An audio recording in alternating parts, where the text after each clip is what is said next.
This is a video review for the COOKTRON induction cooktop that I ordered off of Amazon. It is plugged in. It just has a standard plug. This is your on button. This is your wattage and your temperature control. This is your screen that displays what your temperature and your wattage is, child lock, and your timer.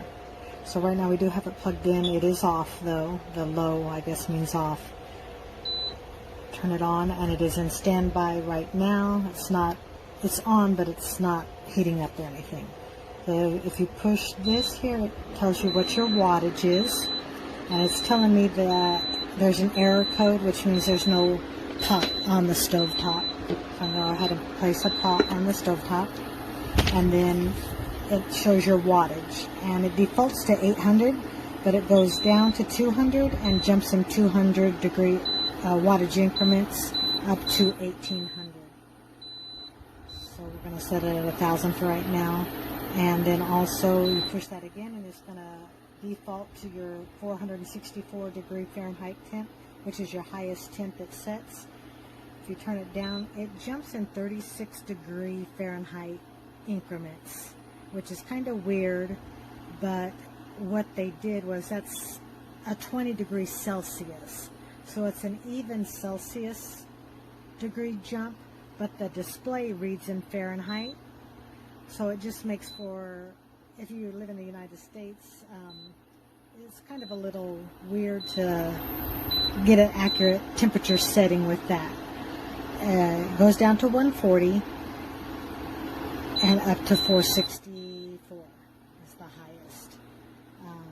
You can set a timer from 1 minute to 4 hours, and it will beep when you set it. I'm going to go ahead and set it for 1. It's going to count down to 1, and then it'll beep, and then it will shut off.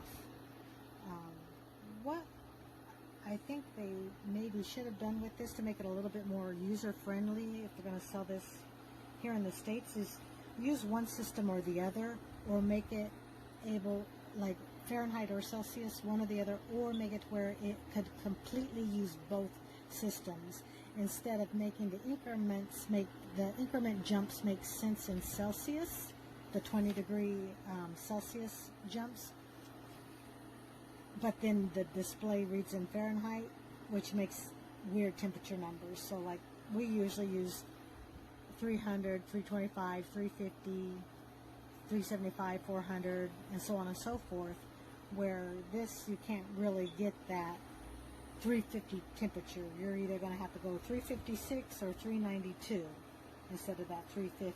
So there I think they should have accounted for that.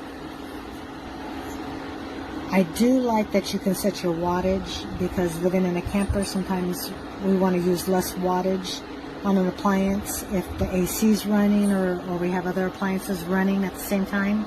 It's nice that we can set this to a lower wattage and still get the job done, just at a lower wattage. So I do like that. The book, the user manual, is kind of written weirdly.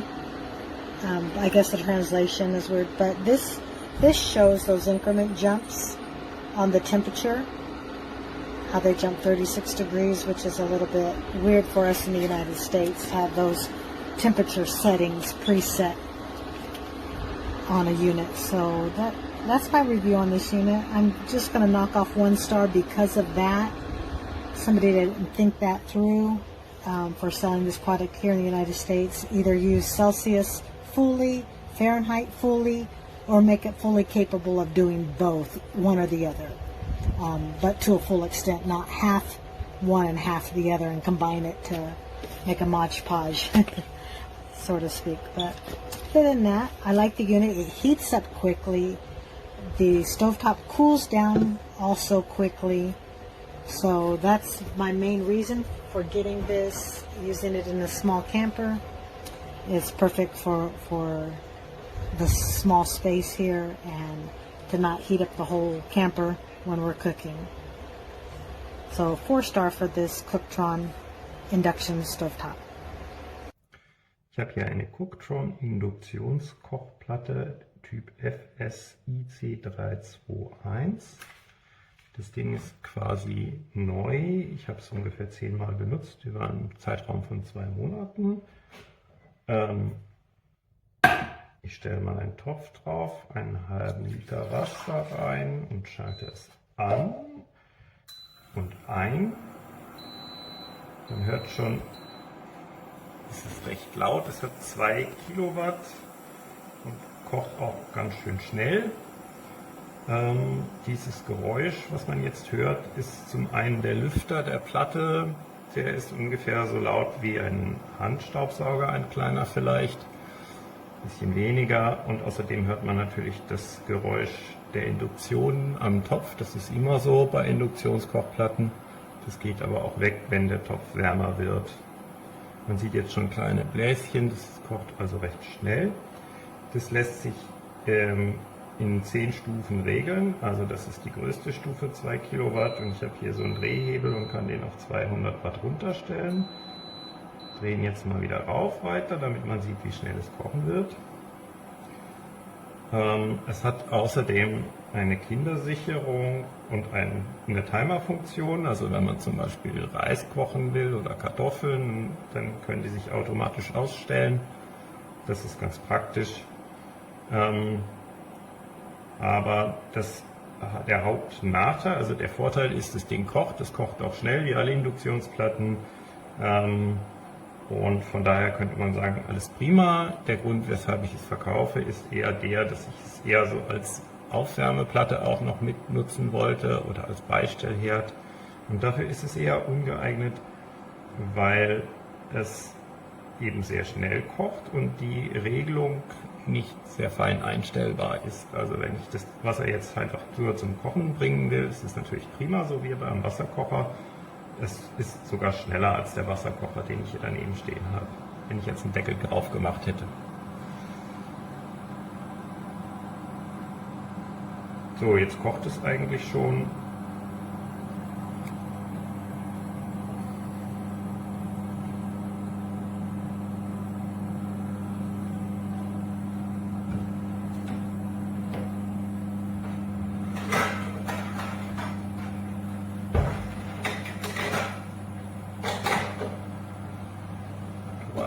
Drauf, damit es nicht alles so verqualmt hier.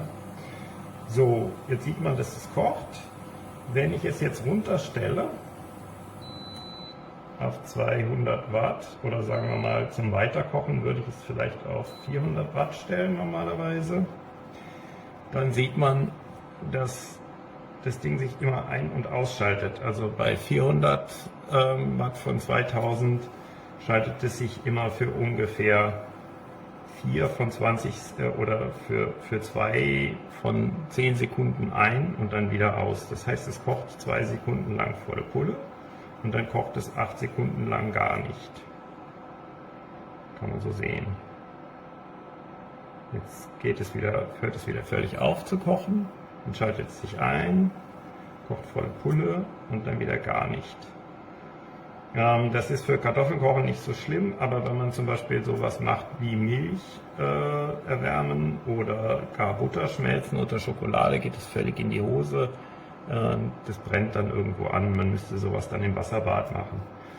Wenn ihr einen Gasherd gewohnt seid, wo man sowieso ständig daneben stehen und rühren muss, weil der sich auch nicht fein regulieren lässt, dann wird euch das nicht weiter stören. Aber wenn ihr einen E-Herd gewohnt seid, der sich fein tunen lässt, ist es eher nichts für euch.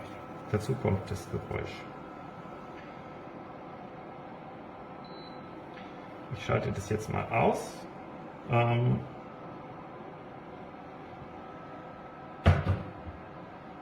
Die Oberfläche von dem Ding besteht aus Kunststoff. Es wird tatsächlich außerhalb der Herdplatte gar nicht heiß. Es wird nur vom Topf heiß. Und schon wenige Sekunden nach dem Kochen kann man eigentlich die Platte schon anfassen. Und der Lüfter schaltet sich etwa 2 Minuten nach Ende des Kochens ab.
So I just wanted to show being able to prepare 2 or 3 different things on the grill at the same time.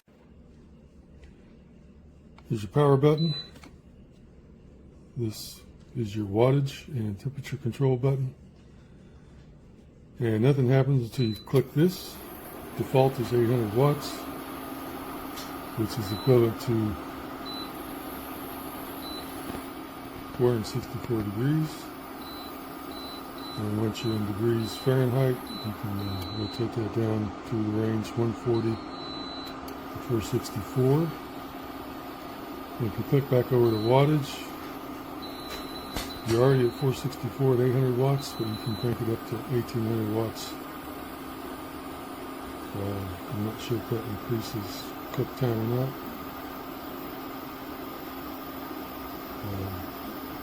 Potentially increases or decreases the time it takes to get to that 464 degrees.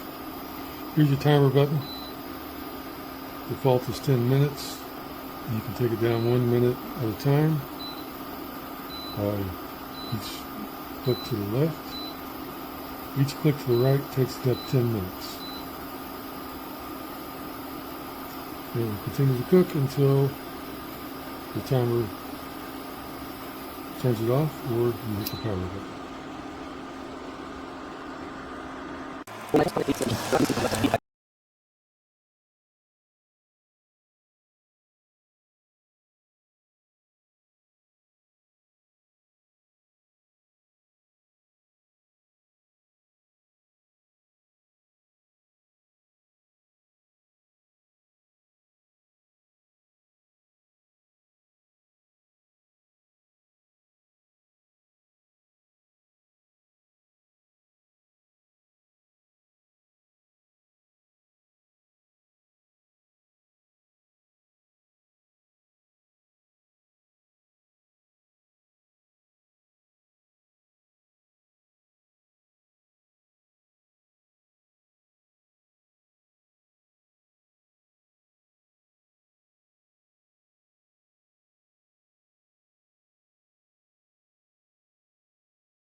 This pan does not work with this stove.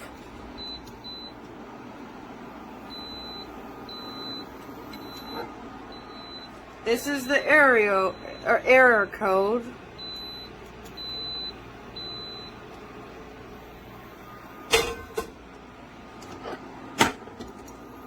This one for some reason works with this stove, although for some reason it is lighter than the other stove or the other pan.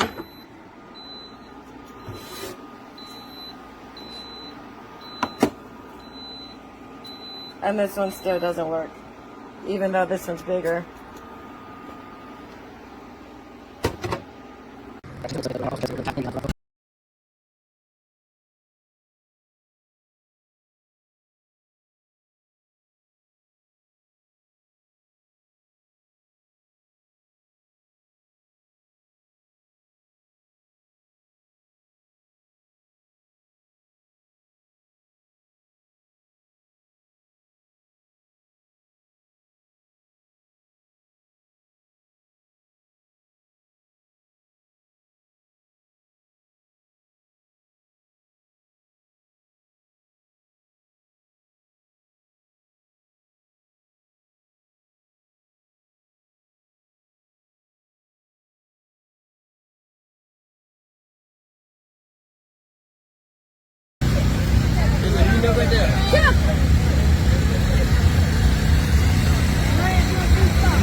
Yes, it is.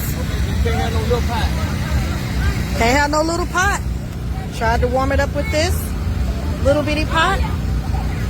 We thought it wasn't heavy enough. We filled it up to the rim. It kept giving us an error.